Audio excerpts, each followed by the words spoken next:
Good evening, ma'am, and good evening, everyone. She is Rupa, a dedicated test engineer from Internet Testing System. We are excited to have her share her insights and expertise with us today. Let's give her a warm welcome, and she begins her session. Now you start the session, ma'am. Hi, Hal. Can you hear me? நான் பேசுறது கேக்குதா? Hello. Yes, ma'am.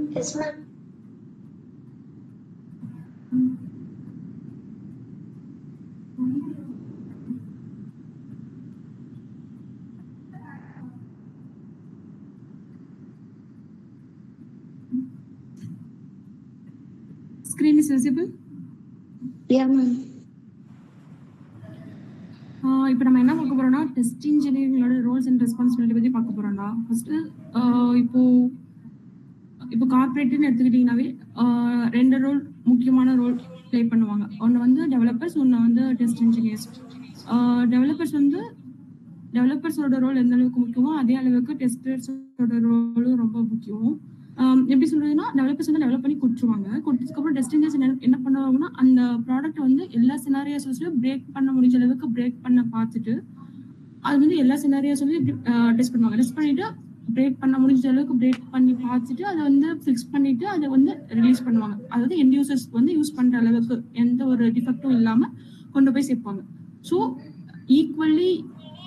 ஈக்குவலா ரெண்டு பேரும் participate பண்ணுவாங்க. இவங்க ரெண்டு பேரும் மியூச்சுவலா கரெக்டா ஒர்க் பண்ணாதான் ப்ராடக்ட் வந்து டெலிவர் ஆகும்போது எந்த ஒரு டிஃபெக்ட்ஸும் இல்லாம கரெக்டா போகும். சரியா?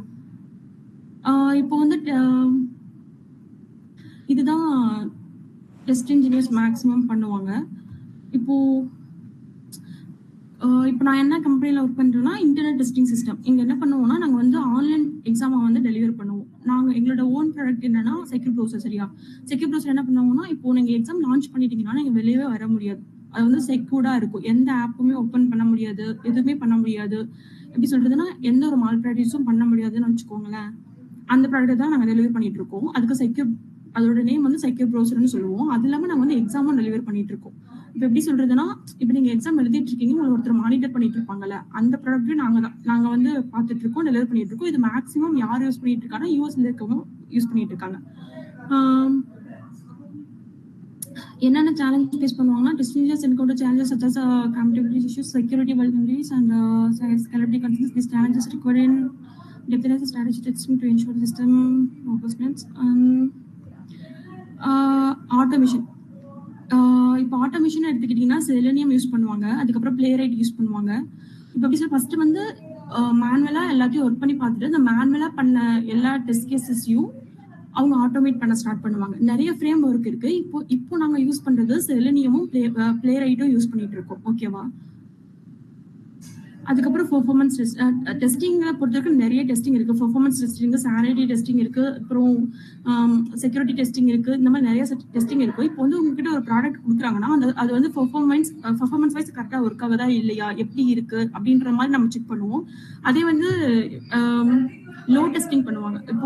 இப்போ நீங்க ஒரு குரோம் ப்ரௌசர்ல வந்து ஒரு ஏதாச்சும் ஒன்று லோட் பண்றீங்க, இல்லைன்னா ஏதாச்சும் சர்ச் பண்றீங்கன்னா அது எந்த அளவுக்கு ஒரு 1 மினிட்ல நிறைய யூசர்ஸ் வந்து சர்ச் பண்ணலாம், நிறைய விஷயங்களை தேடலாம். அப்போ எவ்வளவு அது வந்து லோட் தாங்குது, அந்த மாதிரி லோட் டெஸ்டிங் பண்ணுவாங்க. சரிங்களா? இதுதான் பெர்ஃபார்மன்ஸ் டெஸ்டிங்கும் லோ டெஸ்டிங்கும் இருக்க டிஃபரன்ஸ் வச்சுக்கோங்க. ஆக்சுவலா டெவலப்பர்ஸும் டெஸ்டர்ஸ், ஸ்டாக் ஹோல்டர்ஸ் நிறைய டீம் இருக்கும். ஆனா இப்போ அது கம்பெனியை பொறுத்து டிஃபர் ஆகும். இப்போ எங்க கம்பெனில டெவலப்பர்ஸ், டெஸ்டர்ஸ் ரெண்டு டீமும் மட்டும் தான் இருக்கு. இப்போ வந்து நாங்க ரெண்டு பேரும் எப்படி கம்யூனிகேட் பண்ணிப்போம்னா, மெயில் வழியா பண்ணிப்போம், இல்லைன்னா டீம்ஸ் இந்த மாதிரி கம்யூனிகேட் பண்ணிப்போம். அந்த கம்யூனிகேஷன் வந்து பொலைட்டா இருக்கணும், அவங்களுக்கு புரியுற மாதிரி இருக்கணும். ஆக்சுவலா எப்படி சொல்றது, மேக்ஸிமம் கிளாஷ் ஏற்பட வாய்ப்பு இருக்கு டெவலப்பர்ஸ்க்கும் டெஸ்டர்ஸ்க்கும். அந்த மாதிரி இல்லாம அது பர்சனலா எடுத்துக்காம பொலைட்டா எந்த மாதிரி கன்வே பண்ணணுமோ அந்த மாதிரி கன்வே பண்ணி அவங்களுக்கு என்ன இஷ்யூன்றதை நம்ம கன்வே பண்ணணும்.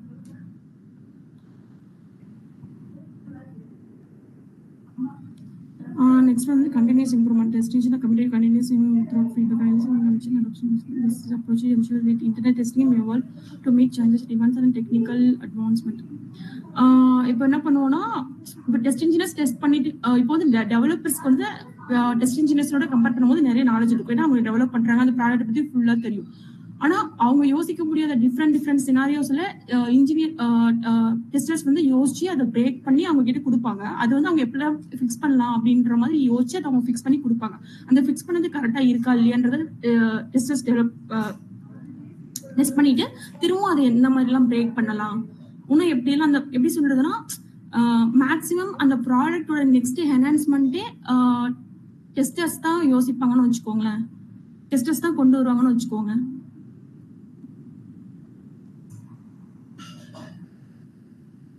ஸோ ஒரு ப்ராடக்ட் வந்து எண்ட் யூசர்ஸ்க்கு நல்லபடியா போய் சேருதுன்னா அதுக்கு வந்து டெஸ்டர்ஸும் முக்கியம், டெவலப்பர்ஸும் முக்கியம். ஓகேவா? அவ்வளவுதானா?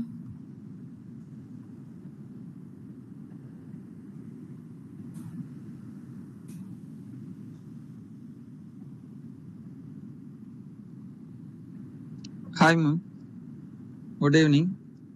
My question is, can you describe your experience with different types of testing? Example, functional regression, performance, security. இப்போ ஃபங்க்ஷனல் டெஸ்டிங் நிறைய டெஸ்டிங் இருக்கு. ஃபங்க்ஷனல் டெஸ்டிங்னா அது ஃபங்க்ஷன் வைஸ்ல ஒன் பை ஒன்னா ஒவ்வொரு ஃபங்க்ஷன் வைஸ்ல கரெக்டா ஒர்க் ஆகுதா இல்லையா அப்படின்ற மாதிரி பார்ப்போம். இப்போ எப்படி சொல்றதுன்னா ஒரு ப்ராடக்ட் பொறுத்த வரைக்கும் நிறைய ஃபங்க்ஷனல் டெஸ்டிங் இருக்கும். எப்படி சொல்றதுன்னா இப்போ எங்க ப்ராடக்ட் வச்சு சொல்லணும்னா இப்போ நாங்க ஆன்லைன் எக்ஸாம் டெலிவர் பண்றோம். டெலிவர் பண்ணும்போது கேண்டிடேட்டுக்கு எக்ஸாமோட யூஆர்எல் லான்ச் ஆகுதா அப்படின்ற மாதிரி பார்ப்போம். லான்ச் ஆன பின்னாடி அவனால அந்த எப்படி சொல்றதுன்னா செஷன் நம்பரை வந்து அவனால போட்டு கிளிக் பண்ண முடியுதா, இந்த மாதிரி ஒன் பை ஒன்னா எப்படி சொல்றதுன்னா கேண்டிடேட் உள்ள போயிட்டு அவனை அப்ரூவ் பண்ண முடியுதா, உள்ள போனாலே அவனுடைய ஸ்ட்ரீம் அதாவது வீடியோ வந்து கரெக்டா பிளே ஆகுதா, இந்த மாதிரி ஃபங்க்ஷன் வைஸ்ல எப்படி சொல்றதுன்னா ஒரு ஃபங்க்ஷன் இருக்கும், அந்த ஃபங்க்ஷனுக்கு கீழே நிறைய ஃபங்க்ஷன் இருக்கும். அந்த மாதிரி ஒன் பை ஒன்னா டெஸ்ட் பண்ணிட்டே போகலாம். அதே இப்போ பெர்ஃபார்மன்ஸ் டெஸ்டிங்னா அதோட பெர்ஃபார்மன்ஸ் எந்த அளவுக்கு ஸ்பீடா இருக்கு, ஓகேவா இருக்கு, கேப்பபிளா இருக்கு அப்படின்ற மாதிரி டெஸ்ட் பண்ணுவோம். லோ டெஸ்டிங்னா இப்போ ஒரு 1 மினிட் கூட எத்தனை கேண்டிடேட்டால அவனால லாகின் பண்ணி போக முடியுது, அது எந்த அளவுக்கு லோட தாங்குது அப்படின்ற மாதிரி பண்ணுவோம். இப்போ எப்படி சொல்றதுன்னா அது ப்ராடக்டை பொறுத்து டெஸ்டிங் வந்து வேரி ஆயிட்டே இருக்கும். இந்த டெஸ்டிங் கண்டிப்பா இதுக்கு இருக்கணும் அப்படின்லாம் கிடையாது. Hi ma'am, what kind of tools and frameworks have you used for test automation ma'am? நாங்க இப்போ என்ன யூஸ் பண்றோம்னா இப்போ செலினியம் யூஸ் பண்றோம்னா, செலினியம் அப்புறமா பிளேரைட் யூஸ் பண்ணிட்டு இருக்கோம். Okay ma'am, thank you ma'am. Ma'am, my question to you is, how do you prioritize the test cases in a process with type design? சாரிடா கேக்கல.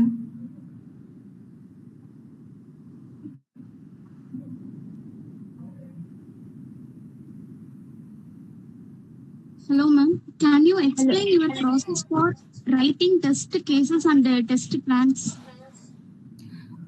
ஃபர்ஸ்ட் இப்போ ஒரு ப்ராஜெக்ட் வரப்போகுதுன்னா ஃபர்ஸ்ட் நாங்க என்ன பண்ணுவோம்னா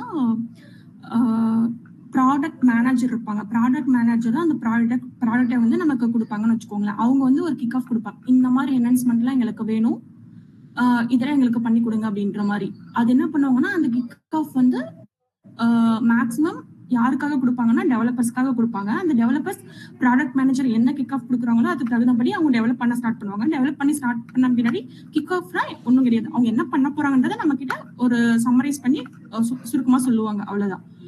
டெவலப்பர் முடிச்ச பின்னாடி நம்ம கிட்ட வந்து கொடுப்பாங்க, அதாவது டெஸ்டர்ஸ் கிட்ட வந்து கொடுப்பாங்க. அப்படி கொடுத்து கிக் ஆஃப் கொடுப்பாங்க. கொடுத்துட்டு அவங்க நம்ம கிட்ட அந்த ப்ராடக்ட் வந்து ஒப்படைக்கிறதுக்கு முன்னாடி நாங்க டெஸ்ட் கேஸ் எழுதுவோம். அதாவது ரிக்வயர்மெண்ட் டாக்குமெண்ட் கொடுத்துருவாங்க. அந்த ரிக்வயர்மெண்ட் டாக்குமெண்ட் பொறுத்த வரைக்கும் நாங்க டெஸ்ட் கேஸ் எழுதுவோம். டெஸ்ட் கேஸ் எழுதி அந்த டெஸ்ட் கேஸை வச்சுதான் நாங்க அந்த ப்ராடக்ட் வந்து எப்படிலாம் வெரிஃபை பண்ணலாம், அதோட பாசிட்டிவ் டெஸ்ட் கேசஸ் என்ன, நெகட்டிவ் டெஸ்ட் கேசஸ் என்னன்னு அதோட ஒவ்வொரு ஃபீச்சர் வைஸும் செப்பரேட் பண்ணி நாங்க எழுதிட்டு அதுக்கப்புறம் வெரிஃபை பண்ணிட்டு அந்த ப்ராடக்ட் வந்து நெக்ஸ்ட் பை ஸ்டேட்டுக்கு போகும்டா. Okay ma'am, okay, thank you. Thanks டா.